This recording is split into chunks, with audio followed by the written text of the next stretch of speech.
What would you say if I told you that people are being poisoned by lead?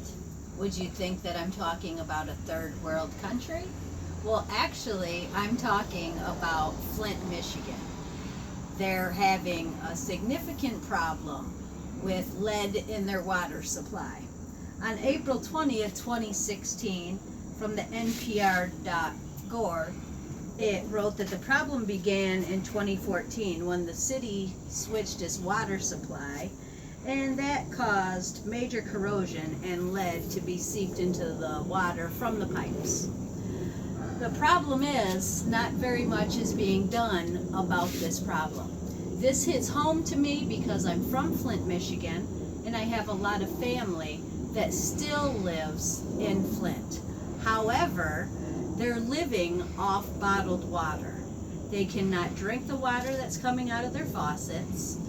Unfortunately, you can't bathe in bottled water, and you can't do your laundry in bottled water. So they're still being subjected to the lead, even though most people are not drinking it. I accessed EPA.gov on September 15th, and they both agree that the EPA and the CDC that there is no safe level for any lead in a child's blood. It's actually way worse for a child to have lead in its blood than for an adult, because children are still developing. So any amount of lead can be a serious problem in child's blood. Even low levels in the blood, it can result in behavioral and learning problems, hyperactivity, slowed growth, anemia, all different kinds of problems, growth problems, learning problems, hearing problems. And some of these problems we won't even notice for another 15 or 20 years. As I'm sure everyone knows, lead has been banned in paints. If you buy an older house, they have to come in and inspect your house for lead-based paint before you even can buy the house, because the EPA has banned lead. So common sense leads us to believe that there shouldn't be lead in the water. Our government should be doing something about that.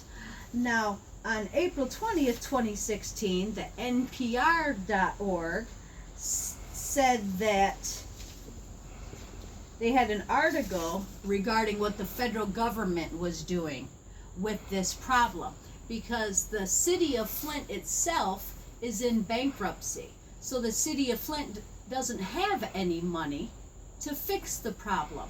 You're talking about tens of thousands of people that are affected by this, and this isn't something that can be fixed overnight. These are pipes that are in the ground, most owned all by the city. So President Obama has issued an emergency declaration on January 16th of this year, allowing FEMA to go in and give bottled water, water cartridges, water filters, and water test kits. But the problem is he still hasn't enacted anything on the federal level to fix the ongoing problem. You're not fixing the problem, you're just putting a Band-Aid on the problem. Testing the water, giving water filters, that isn't deleting the lead in the water. So we need our government on every level to step up and do something for these people in Flint, Michigan. It's sad that we are actually poisoning tens of thousands of children, and no one's doing anything about it. So in conclusion, let's just please keep in mind that lead is a serious problem, and it's an ongoing problem. Not just lead-based paint. We now have to worry about lead being seeped into our water systems, just like we see in Flint, Michigan. Thank you.